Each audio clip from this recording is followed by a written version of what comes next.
사랑의 하나님 아버지, 다시 한번 감사를 드립니다. 영광을 이 시간 홀로 받아 주시옵소서. 우주 만물이 하나님을 찬양합니다. 우리 또한 하나님을 찬양합니다. 우리의 예배를 받아주시옵고 우리의 경배를 받아주시오며 우리 기도 소리에 응답하여 주시옵소서. 하늘문을 열어주시옵고 놀라운 은혜와 예비하신 놀라운 축복을 이 시간에 허락하여 주시옵소서. 5월은 가정의 달입니다. 아버지 하나님, 우리의 가정이 하나님의 말씀 위에 올바르게 선 가정이 될 수 있도록 역사하여 주시옵고 우리의 부모님의 영육간을 축복하여 주시옵고 우리의 자녀들을 보호하여 주시옵고 말씀 가운데서 잘 성장할 수 있도록 인도하여 주시옵소서. 이 시간은 온전히 하나님만 바라보며 예배하기를 원합니다. 우리의 고민과 우리의 고난과 우리의 슬픔을 다 가져가 주시옵고 이 시간 주님의 참된 평화와 안식을 허락하여 주시옵소서. 감사하며 예수님의 이름으로 기도드렸습니다. 아멘. 하나님 말씀 보시겠습니다. 창세기 40장 1절에서 8절 말씀 함께 교독하도록 하겠습니다. 창세기 40장 1절에서 8절 말씀입니다. 제가 먼저 1절 읽겠습니다. 그 후에 애굽 왕의 술 맡은 자와 떡 굽는 자가 그들의 주인 애굽 왕에게 범죄한지라.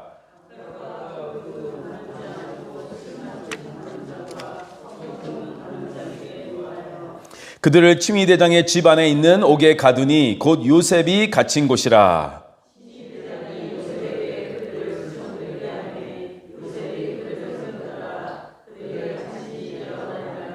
옥에 갇힌 애굽 왕의 술 맡은 자와 떡 굽는 자 두 사람이 하룻밤에 꿈을 꾸니 각기 그 내용이 다르더라.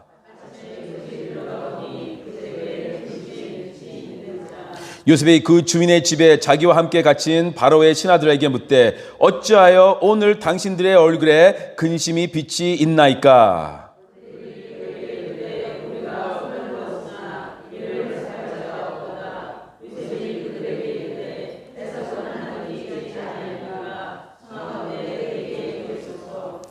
아멘.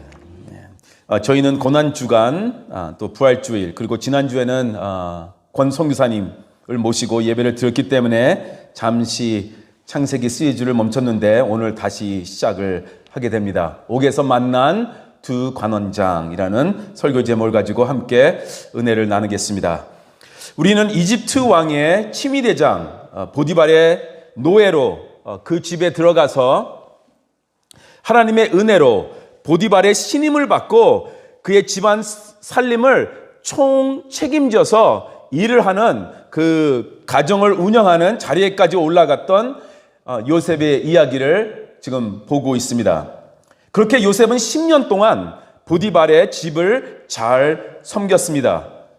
그런데 어느 날 보디발의 아내를 성폭행하려 했다는 정말 말도 안 되는 억울한 누명을 쓰고 감옥에 들어가게 됩니다. 보디발 아내의 유혹을 이겨냈지만 요셉의 올바른 선택 때문에 누명을 쓰고 감옥에 들어가게 된 것입니다. 너무나 억울한 일이었습니다. 우리에게도 그럴 때가 있습니다. 하나님을 위해서 정직하게 선택했는데 하나님을 섬기기 위해서 하나님을 예배하기 위해서 예배의 자리를 선택했는데 더 힘들어지고 재정적으로도 더 힘들어질 때가 있습니다. 그러면 많은 생각을 하게 됩니다. 내가 잘못 선택한 것인가? 그런 생각을 할 때가 있습니다. 그렇지만 지금 힘들다고 그렇게 생각을 하지 마시기 바랍니다. 요셉은 노예로 떨어지는 것이 최악인 줄 알았을 것입니다. 그런데 노예에서 죄수로까지 떨어지는 상황이 벌어집니다. 그렇다고 하나님이 요셉을 버린 것이냐? 아닙니다. 하나님은 요셉을 버리지 않았습니다. 하나님은 요셉과 계속 함께 하셨습니다. 39장에서 보았듯이 하나님이 요셉과 함께 하셨다라는 말씀이 39장에서만 4번 나옵니다. 우리가 광야 길을 지나고 있어도 하나님께서는 약속하신 것을 준비하고 계시다라는 걸 믿으시기 바랍니다. 결론은 하나도 바뀐 것이 없습니다. 과정이 조금 길어졌을 뿐이지 시련 속에서도 기적은 오고 있다라는 것입니다. 고통 속에서도 축복은 오고 있는 것입니다. 우리가 아직 보지 못하고 있을 뿐이지 하나님은 우리를 위해서 계속 역사하고 계시다는 사실을 믿으시기 바랍니다. 요셉이 갇힌 감옥, 그 절망 속에서 축복의 길이 열리는 것을 우리가 지금 보고 있는 것입니다. 지금 요셉이 감옥에 있는데요, 그게 지금 하나님께서 그를 축복하고 계시다는 힌트가 된다는 것입니다. 일반 감옥이 아니었습니다. VIP, 이집트의 VIP, 아니면 그 고위층 정치범들이 수감되어 있는 특별 감옥입니다. 제일 좋은 호텔을, 최상급 호텔을 우리가 5스타 호텔이라고 그러지 않습니까? 별 5개짜리 호텔이다, 그렇게 말하잖아요. 요셉이 지금 있는 감옥이 감옥 중에서 5스타 감옥이라는 것입니다. 제일 좋은 감옥입니다. 그리고 하나님은 요셉이 감옥에서도 영향력이 있는 존재가 되게 하셨습니다. 보디발 집에서도 그랬듯이 감옥 안에서도 간수장의 신임을 받게 하시고 감옥 전체를 책임져서 운영하는 그런 사람이 되도록 하나님께서 허락하여 주셨습니다. 그 모든 것은 요셉의 새로운 미래를 열기 위한 준비였고 또 특별한 사람들을 만나기 위한 준비였다라는 것입니다. 잘 보시기 바랍니다. 요셉이 총리로 가는 길, 이제 나중에 이집트의 총리가 되거든요. 그 길을 가는데 감옥에서 이루어졌다는 것이에요. 그럴 수밖에 없었다라는 것입니다. 요셉은 그 과정 속에 지금 있는 것입니다. 요셉은 하나님이 향한 선한 꿈이 있었습니다. 하나님께 영광을 돌리겠다라는 그 비전이 있었고요. 총리가 되겠다는 그런 야심이 있는 사람이 아닙니다. 그냥 어떻게 하면 하나님을 열심히 섬길 수 있을까, 최선을 다할 수 있을까, 그 생각만 하면서 살았다라는 것입니다. 어떤 높은 자리를 보고 달려간 것이 아니라 하나님과 함께 동행하며 있는 곳에서 최선을 다하겠다, 그 생각을 하며 지금 계속 달려가고 있는 것입니다. 그러니까 하나님이 그를 축복하신 것입니다. 우리도 우리의 욕심을 버리고 하나님의 비전을 받아들이기를 원합니다. 우리는 높고 화려한 자리를 생각하지 말고 요셉처럼 초막이나 궁궐이나 어디에서든지 어떤 위치에 있든지 하나님과 동행하면서 주어진 일에 최선을 다하기를 간절히 원합니다. 저는 요셉이 보디발의 집에 있을 때나 감옥에 있을 때나 또 나중에 총리로 일을 할 때나 똑같은 자세로 일을 했을 것이라고 믿습니다. 저는 그렇게 보고 있습니다. 돈을 많이 받으며 열심히 하고 조금 받으면 대충 하는 것이 아니라 주어진 일에 최선을 다하는 것입니다. 늘 긍정적으로 말하고 생각하고 감사하고 노력하는 나의 최고의 모습을 보이는 그런 사람들이 다들 되기를 원합니다. 이렇게 할 때 우리가 어디에 있던 요셉처럼 중요한 일을 하나님께서 우리에게 맡겨주실 것입니다. 요셉은 감옥에서도 열심히 일을 하고 있었습니다. 그런데 어느 날 일이 터졌습니다. 요셉의 인생을 바꾸게 되는 사건입니다. 1절부터 3절 다시 한번 보시겠습니다. 다 함께 읽겠습니다. 그 후에 애굽 왕의 술 맡은 자와 떡 굽는 자가 그들의 주인 애굽 왕에게 범죄한지라. 바로가 그 두 관원장 곧 술 맡은 관원장과 떡 굽는 관원장에게 노하여 그들을 칭의대장의 집 안에 있는 옥에 가두니 곧 요셉이 갇힌 곳이라. 이집트의 왕의 술을 맡은 자와 떡 굽는 자를 우리가 단순히 왕의 웨이터 아니면 요리만 하는 사람들로 그렇게 쉽게 생각하면 안 됩니다. 이집트 왕은 그 당시 절대 권력자였기 때문에 항상 암살의 위험에 놓여 있었습니다. 그리고 암살의 가장 보편적으로 쓰이던 방법이 무엇입니까? 음식이나 마시는 술에 독을 타는 것 아니겠습니까? 그래서 왕의 음식을 관리하는 일은 보통 일이 아닙니다. 그렇기 때문에 왕이 가장 믿을 수 있는 신하들을 선택해서 그 일을 시켰던 것입니다. 술 맡은 광원장은 왕이 마시는 술에 대한 책임지는 것 동시에 왕의 상담도 해줬던 사람입니다. 그러니까 이 사람들은 24시간 왕의 곁에 있으면서 왕의 감정과 심리 상태까지도 이렇게 파악하면서 또한 암살자의 위협을 막는 그런 일도 했던 것입니다. 그러니까 실력이 있는 또 인품이 있는 아주 지혜로운 사람이었던 것이죠. 굉장히 중요한 자리였습니다. 그런 자리에 있던 사람들이 하루아침에 감옥에 들어오게 된 것입니다. 성경은 단순히 그들이 주인 이집트 왕에게 범죄했다라고 말하고 있습니다. 구체적인 내용은 없습니다. 어떤 실수를 했는지 그 내용은 없습니다. 영어 성경을 보니까 offended their master. 그러니까 왕의 심기를 건드렸다라고 기록하고 있는 것입니다. 그래서 2절을 보시면 왕이 그들에게 화를 냈다. 심히 화를 냈다. 그렇게 기록하고 있지 않습니까? 왕이 화가 많이 난 것입니다. 무엇인지는 모르지만 어떤 실수로 왕이 화가 많이 나게 한 것은 우리가 모르지요. 그렇지만 당장 죽이지 않고 감옥에 넣은 걸로 봐서는 뭔가 조금 왕이 생각할 시간이 필요했던 것 같습니다. 이 중에 한 사람은 잘못을 한 것은 확실합니다. 우리가 나중에 그걸 보게 됩니다. 그래서 그들이 감옥에 들어왔는데 이 감옥이 어디 있는 감옥입니까? 이제 오늘 구체적으로 말하고 있죠. 친위대장 보디발의 집 안에 있는 특별 감옥이라는 것입니다. 거기에 요셉도 있었다라는 것입니다. 그러니까 보디발 집안에 최고급 감옥이 있었던 것입니다. 이것도 하나님의 은혜입니다.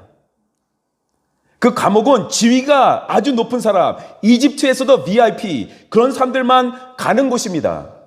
근데 그 감옥에 요셉도 있었다. 노예인 요셉이 그 감옥에 있었다라는 것입니다. 그리고 그뿐 아니라 감옥의 모든 일을 총관리하고 있었다라는 것입니다. 이것이 하나님의 은혜입니다. 3절에 요셉이 갇힌 곳이라 라는 것을 강조하고 있잖아요. 이렇게 강조하는 걸 보면요, 이 두 사람의 만남이 아주 특별한 만남이 될 것이라는 것을 지금 미리 말해주고 있는 것입니다. 4절을 보시기 바랍니다. 친위대장이 요셉에게 그들을 수종들게 하매 요셉이 그들을 섬겼더라. 그들이 갇힌 지 여러 날이라. 친위대장 보디발이 그들을 요셉에게 부탁한 것입니다. 이것도 은혜입니다. 우리가 지금 어떤 일이 구체적으로 일어났는지 그 스토리의 배경을 잘 모르지만 이 사건이 굉장히 중요한 사건이었나 봅니다. 이들을 함부로 다루어서는 안 되는 그런 일이었던 것 같습니다. 그리고 또 여기서 볼 수 있는 것은 친위대장 보디발이 요셉을 감옥에 가두긴 했지만 계속해서 요셉을 챙기고 있었다라는 것을 또한 우리가 보게 됩니다. 우선 요셉을 멀리 다른 감옥으로 보내지 않고 자기 집에 있는 이집트에서 제일 좋은 감옥으로 보냈다. 그러니까 옆에 데리고 있었던 것이죠. 또한 간수장의 신임을 얻어서 요셉이 그 감옥을 총괄하는 매니저가 되긴 했지만 보디발의 허락 없이는 불가능한 일이었을 것입니다. 그러니까 요셉을 계속 옆에 두고 싶었던 것입니다. 그 보디발이. 보디발은 요셉이 자기 아내의 모함에 빠졌다는 것을 알고 있었을 것입니다. 요셉이 죄가 없다는 것을 알고 있었던 것 같습니다.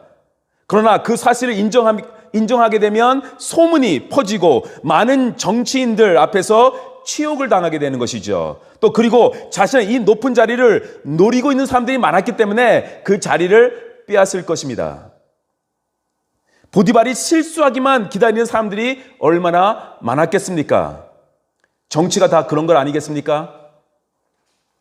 그래서 할 수 없이 요셉을 감옥으로 보냈지만 뒤에서는 보디발이 요셉을 다 돌봐주고 있었던 것입니다.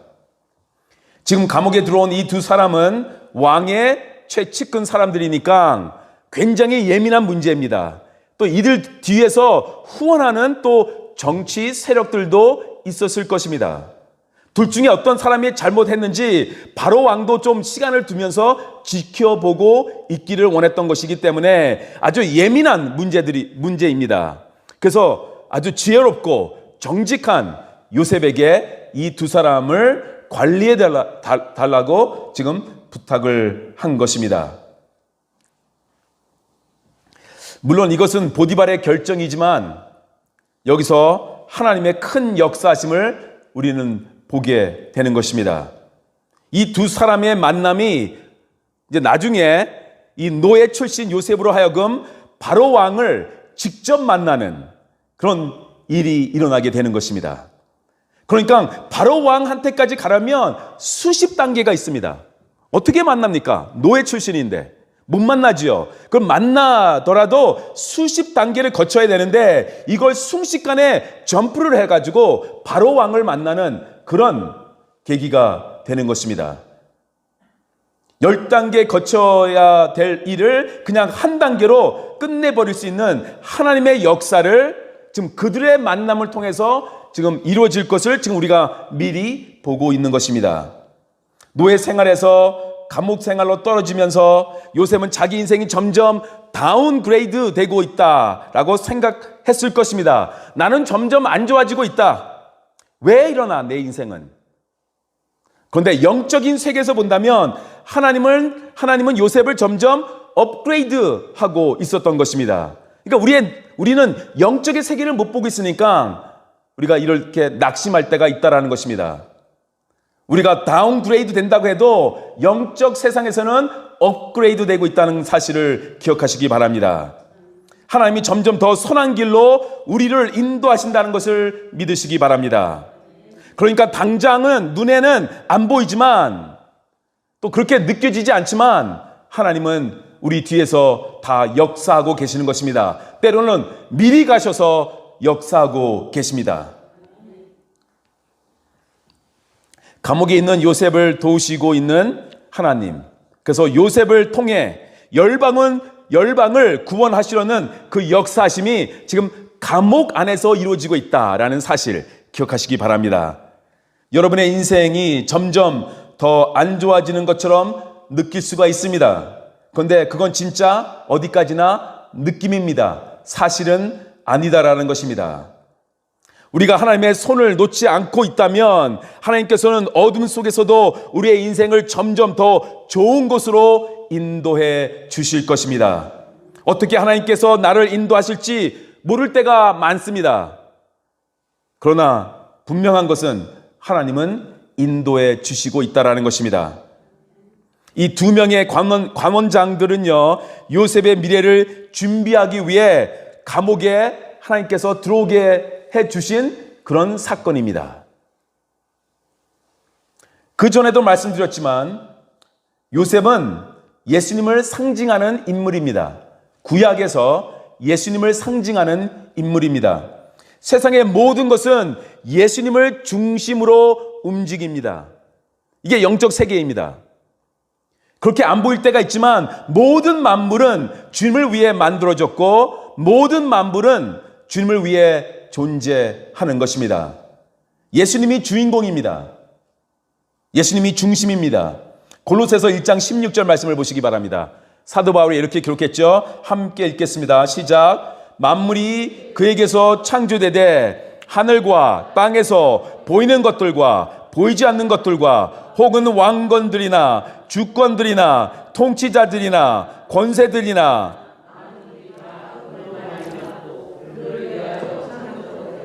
아멘.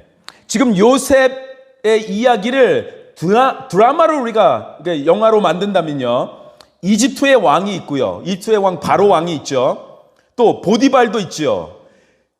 아주 지위가 높은 정치인들도 나타날 것입니다. 보디발의 아내도 있고요. 사람들이 보기엔 아주 능력이 있고 파워가 있는 사람들이, 아주 잘 나가는 사람들이 등장을 합니다. 이 사람들이 주인공처럼 보입니다. 그런데 하나님의 드라마에서는요, 요셉이 주인공입니다. 이 감옥에 있는 요셉이 주인공이에요. 하나님의 드라마에서는 여러분들이 주인공입니다. 그러니까 여러분이 회사에서 아무리 낮은 자리에 있고 큰 회사를 다니지 않고 돈을 많이 못 번다고 자존심 상할 것이 하나도 없다라는 것입니다. 여러분이 주인공입니다. 우리가 하나님의 눈에는 주인공입니다. 하나님은 여러분 각자를 통해 구원의 역사를 계속 이루어 나아가시기를 간절히 원하고 있습니다. 지금 천국 시네마 극장에서는 하나님은 우리를 주인공으로 보고 계시다라는 것입니다. 나를 통해 누구를 축복할까? 나를 통해 누구를 주님 앞으로 인도할까? 그런 생각을 하시기 바랍니다. 요셉은 예수님을 상징하는 인물입니다. 세상 모든 것이 예수님의 중심으로 해석하면서 움직이고 지금 있다라는 것입니다. 그렇지만 예수님은 겸손하셨습니다. 이 세상의 중심이시지만 겸손하셨습니다. 요셉도 겸손했습니다. 요셉에게는 아무리 작은 권력이 주어져도 교만하지 않았다라는 것입니다. 요셉과 예수님은 모두 위대한 하나님의 사람이지만 때가 올 때까지 주어진 작은 일에 충성을 다했다라는 것을 볼 수 있습니다. 예수님도요, 30살까지 작은 동네 나사렛, 이 작은 동네에서 몫으로 일을 하셨습니다. 겸손한 예수님, 겸손한 요셉을 여기서 우리가 볼 수 있습니다. 4절을 함께 읽겠습니다. 다시 보시겠습니다. 4절. 치민대장이 요셉에게 그들을 수종들게 하매 요셉이 그들을 섬겼더라. 그들이 갇힌 지 여러 날이라. 요셉이 그들을 섬겼더라. 이 말씀을 주목하시기 바랍니다. 요셉은 보디발의 집에서도 그랬지만 감옥에서도 성실하게 죄수들을 섬겼습니다. 하나님께서는 우리가 힘든 가운데 있더라도 계속 남을 섬기기를 원하신다는 것이죠. 내가 잘 나갈 때만 남을 섬기는 것이 아니라 내가 힘들 때 남을 섬기는 것, 하나님이 보고 계십니다. 요셉이 그렇게 하고 있었다라는 것입니다. 감옥에 있는 사람들은 다 자신들이 억울하다고 생각을 하는 사람들입니다. 요셉도 얼마나 억울합니까? 잘못한 것이 하나도 없는데 지금 감옥에 들어와 있습니다. 위로를 받고 도움을 받아야 하는데 남을 돌보는 요셉을 보면서 예수님의 모습을 여기서 보게 되는 것입니다. 내 자녀가 잘 되기를 바라십니까? 그렇다면 정말 힘들어 있는 남의 자녀들을 도우시기 바랍니다. 그렇게 하면 하나님께서 나의 자녀들을 책임져 주실 것입니다. 요셉은 억울하지만 억울한 자세로 살지 않았다라는 것입니다. 하나님께서 자기에게 맡겨진 일들을 정성껏 다 했습니다. 자신도 죄수인데 다른 죄수를 섬겼습니다. 자신도 억울한데 다른 억울한 사람들을 섬겼다라는 것입니다. 자기도 상처가 많은데 다른 상처 많은 사람들을 돕고 위로해 줬다라는 것입니다. 지금 하나님께서는 요셉을 훈련시키고 계시는 것입니다. 너도 상처를 받았으니 다른 상처받은 사람들의 마음을 알고 있으니 그들을 섬겨라 라는 것입니다. 너의 고민에만 집중하지 말고 그러면 더 힘들어진다. 다른 사람의 고난을 도우면서 그들을 섬기면서 그렇게 살아야 한다. 그러면 너의 고민도 극복하게 될 것이다. 이것이 하나님의 방법입니다. 세상적으로 보면요, 섬기는 자가 낮은 자입니다. 세상에서는 명령하고 지시하는 사람이 크고 위대한 자라고 봅니다. 그러나 주님 안에서는 반대입니다. 정반대입니다. 마태복음 20장, 마가복음 10장을 보시면요, 예수님의 제자들이 다툼을 합니다. 서로 다투면서 무슨 질문을 합니까? 누가 큰 자입니까? 서로가 더 크고 더 높은 지위를 얻고자 권력 다툼을 했던 것입니다. 예수님은 다투는 제자들을 모아 섬기는 자가 크다라고 말씀하십니다. 예수님도 섬김을 받으러 온 것이 아니라 섬기러 왔다라고 선포하셨습니다. 요셉이 그들을 섬겼더라 해서 예수님의 모습을 보며 앞으로 큰 자가 될 것을 지금 미리 보고 있는 것입니다. 5절, 6절, 7절 보실까요? 옥에 갇힌 애굽 왕의 술 맡은 자와 떡 굽는 자 두 사람이 하룻밤에 꿈을 꾸니 각기 그 내용이 다르더라. 아침에 요셉이 들어가 보니 그들에게 근심의 빛이 있는지라. 요셉이 그 주인의 집에 자기와 함께 갇힌 바로의 신하들에게 묻되 어찌하여 오늘 당신들의 얼굴에 근심의 빛이 있나이까. 감옥에 갇혀 있는 사람은 항상 미래가 불안합니다. 내가 어떻게 될지 모르기 때문에 미래가 항상 불안한 것입니다. 여기서 살아나갈 수 있는가? 특히 왕에게 큰 죄를 짓고 감옥에 들어왔을 때는 너무나 더 불안한 것입니다. 그렇게 형편이 안 좋을 때는 미래를 기대하는 게 아니라 두려워하게 되는 것이죠. 또 새로운 꿈을 꾸는 게 아니라 악몽을 꾸게 되는 것입니다. 그 당시 이집트에는요, 사람들이 꿈을 봤을 때 꿈이 미래를 보여주는 계시라고 믿었습니다. 꿈은 미래를 보여주는 계시다.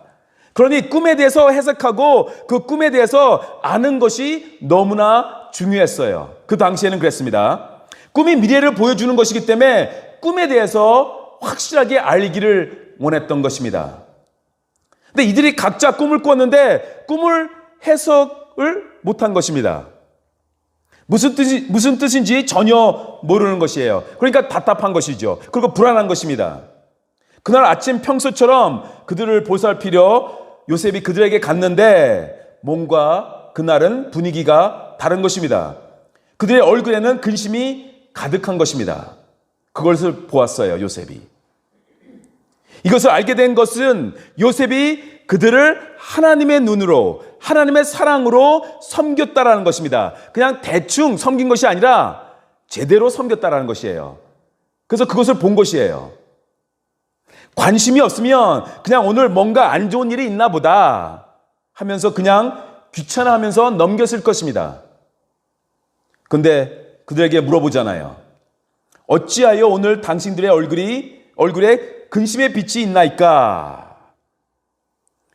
바로 이 질문이 요셉의 삶에 결정적인 반전을 만들어낸 질문입니다. 이 질문 하나가 그렇게 된 것이에요. 요셉은 자기 미래도 걱정해야 하는데 남들의 문제에 지금 신경을 쓰고 있는 것입니다. 우리는 우리 옆에 있는, 우리 주변에 있는 사람들에게 관심을 보이기를 원합니다. 그들의 마음속에 있는 괴로움과 슬픔을 조금이라도 알기를 원합니다. 그뿐 아니라 멀리 있는, 또한 전혀 모르지만 전쟁의 공포에 떨고 있는 피난민들을 위해 또한 기도하기를 간절히 원합니다. 요셉은 꿈을 해석할 수 있는 은사가 어릴 때부터 있었죠. 그 은사를 가지고 두 사람을 이제 돕게 되는 것입니다. 이 사람을 돕게 됨으로 요셉은 자기의 고난으로부터 탈출하는 그런 문이, 그런 길이 열리는 그런 것을 이제 보게 됩니다. 남을 도우니까 자기 자신을 돕게 된 것입니다. 무슨 근심 있으세요? 물어본 것이 바로 왕을 만나게 되는 그 길이 열린 것이에요. 저도 비슷한 경험을 한 적이 있습니다. Are you okay? 그렇게 물어봤더니 놀라운 선교 사역이 이루어지게 된 것입니다. 크시니오라는 필리핀 교수가 한국에 박사학위를 공부하러 왔습니다. 저도 한국에 온 지 얼마 되지 않을 때였습니다. 제가 1993년도에 한국에 선교사로 왔는데요. 크시니오 교수를 94년도에 만났습니다. 그런데 볼 때마다 얼굴에 근심이 가득했습니다. 그래서 공부가 힘들어서 박사학위 공부가 힘들죠. 공부가 힘들어서 그런가 보다 생각을 했는데 하루는 신학교에서 그냥 혼자 앉아서 이렇게 눈물을 흘리고 있는 것을 제가 보았어요. 그래서 제가 가서 Are you okay? 그 질문을 너 괜찮니? 물어본 것입니다. 그랬더니 필리핀에 두고 온 와이프가 보고 싶고 또 아들 둘이 있는데 너무나 보고 싶다. 한국으로 데리고 싶은데 서울에 있는 외국인 학교는 너무나 비싸서 보낼 수가 없고 또 지금 아주 조그만 방에서 지금 기숙사에서 살고 있고 주말에는 교회, 한국교회 옆에 조그만 방을 줘서 거기서 살고 있는데 가족을 데려올 수 없다. 그래서 제가 그때는 이제 AC 학교를 시작하기 전에입니다. 그 다문화 가정 아이들을 집에서 키우고 있었는데 우리 집에 아이들을 데리고 와서 맡겨라. 우리가 돌봐주겠다. 그때 이제 동두천에 외국인 학교가 있었어요. 보상역 바로 건너편에. 그래서 거기는 학비가 비싸지 않고 교장 선생님은 내가 잘 아니까 한번 부탁해 보겠다. 그래서 한국으로 데려오고 저희 집에서 생활하면서. 근데 그 와이프가 영어를 미국 사람보다 더 잘해요. 지식인입니다. 그래서 그 외국인 학교에 소개해줬는데 선생님이 바로 됐어요. 그래서 친한 친구가 되어서 박사학위를 잘 마치고 필리핀으로 돌아가서 교수를 계속 했는데 저에게 필리핀을 한번 방문하라는 것입니다. 그래서 97년도에 처음 필리핀을 방문했고 비전 트립이라는 단기 선교를 하자고 그렇게 서로 대화를 나눠서 1998년도에 한국에서 제가 청년들을 모아서 필리핀으로 단기 선교를 가게 된 것입니다. 첫 단기 선교팀에 유재준 선교사가 포함되어 있었습니다. 그때 하나님을 잘 모를 때입니다. 크스니어 교수가 있는 신학교에서 차재철 선교사님이 교수로 계셨는데 그때 만났습니다. 그 신학교에서 제가 설교를 했는데 선교사님이 오셔서 인사를 저와 나누었고 지금까지 알게 된 것입니다. 지금은 홍콩에서 사역하시고 저희 교회도 2번 오셔서 설교하셨죠. 그리고 2000년도에는 제가 1월 달마다 한 번도 안 빠지고 갔는데요. 2000년도에는 지난주에 오셨던 권영석 선교사님을 같은 신학교에서 만나게 된 것입니다. 단기 선교에 참여했던 분들 중에 2명의 선교사님들이 나왔습니다. 지금 필리핀에서 사역을 하고 계십니다. 4명의 목사님이 나왔습니다. 2명의 사모님이 나오셨습니다. 그리고 9개의 교회를 저희 교회가 필리핀에 세울 수 있었습니다. Are you okay? 했던 질문이 하나님께서 받으셔서 이렇게 선교 사역으로 역사하신 것입니다. 나에게도 기도할 내용이 많고 우리 가정, 나의 자녀, 또 돈 문제 여러 가지 기도 제목이 있지만 남을 위해서 기도할 때 그들의 문제를 놓고 기도할 때 하나님께서 나의 문제도 해결해 주신다는 사실을 기억하시기 바랍니다. 나도 모르는 사이에 나의 여러 문제가 해결되어 있다는 사실을 기억하시기 바랍니다. 그런 놀라운 체험을 하실 것입니다. 내가 힘들어도 남을 섬기면서 놀라운 기적을 체험하는 그런 일들이 우리 모두에게 있기를 간절히 원합니다. 고난 속에서도 섬기는 우리를 통해서 하나님께서 역사하시는 그런 체험을 여러분들이 하실 것입니다. 8절을 마지막 구절 함께 읽겠습니다. 시작. 그들이 그에게 이르되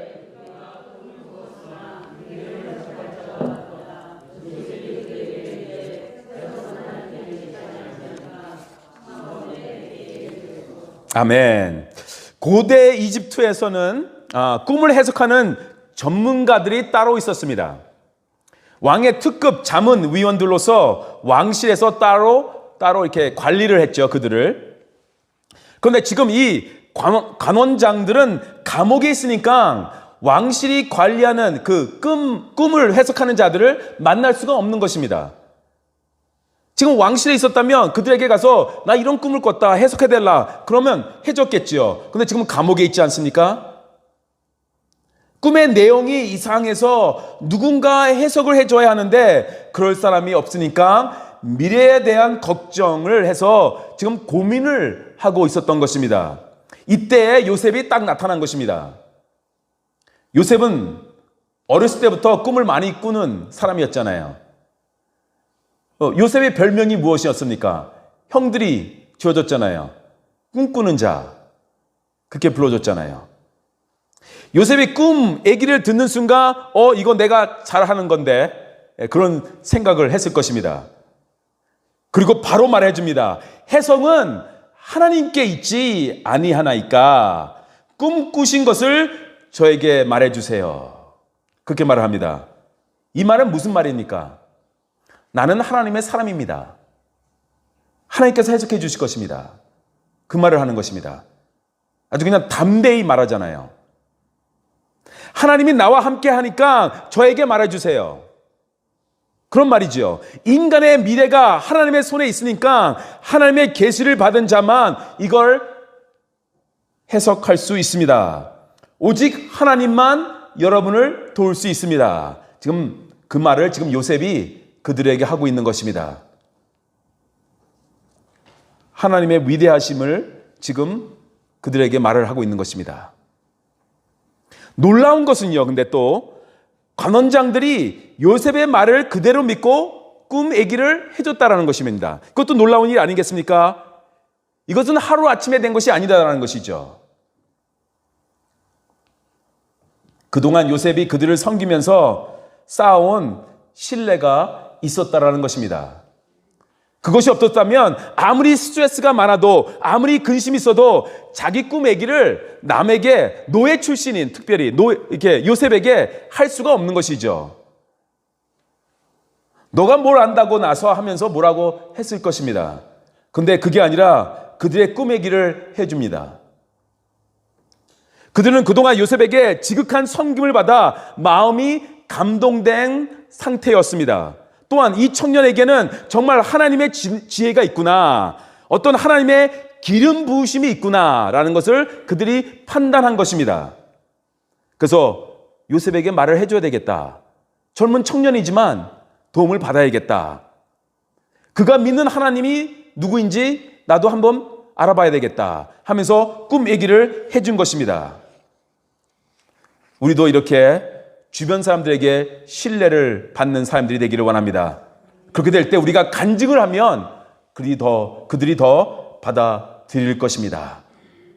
절박한 상황에 떨어졌지만 요셉은 꿈을 잃지 않았다는 것입니다. 자신의 인생을 하나님이 주관하심을 보고 복수하거나 절망감으로 감옥 생활을 하지 않았다라는 것입니다. 오히려 감옥에서도 섬기는 삶을 살았습니다. 그것이 요셉을 축복의 다음 단계로 지금 옮겨다 주는 그런 계기가 됩니다. 지금 어떤 고난과 어려움에 여러분이 있는지 저는 잘 모릅니다. 다 알 수가 없습니다. 어떤 고민을 하고 계시는 줄 다 모릅니다. 어떤 억울한 마음이 그런 마음을 가지고 계시는지 저는 잘 모릅니다. 그러나 좌절하지 마시기 바랍니다. 우리 하나님은 다 알고 계십니다. 힘들고 억울하고 고민이 되는 일이 있어도 요셉처럼 하나님만 바라보시고 여러분이 주어진 그 자리에서 최선을 다하시기 바랍니다. 괴로울 때, 슬플 때에 주님의 얼굴을 보시기 바랍니다.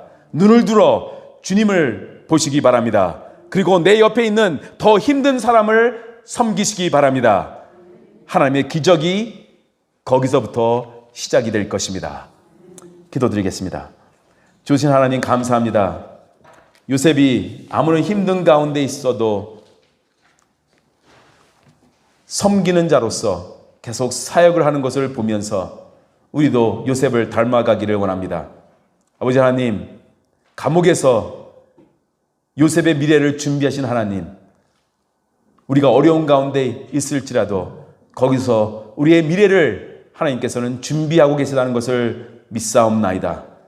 긍정적으로 항상 감사하며 살아갈 수 있도록 인도하여 주시옵소서. 한 주 동안 주님과 함께 동행하며 우리 주변에 있는 힘들어하는 사람들을 섬길 수 있도록, 그들을 위해서 기도해 줄 수 있는 우리가 될 수 있도록 인도하여 주시옵소서. 감사하며 예수님의 이름으로 기도드렸습니다. 아멘.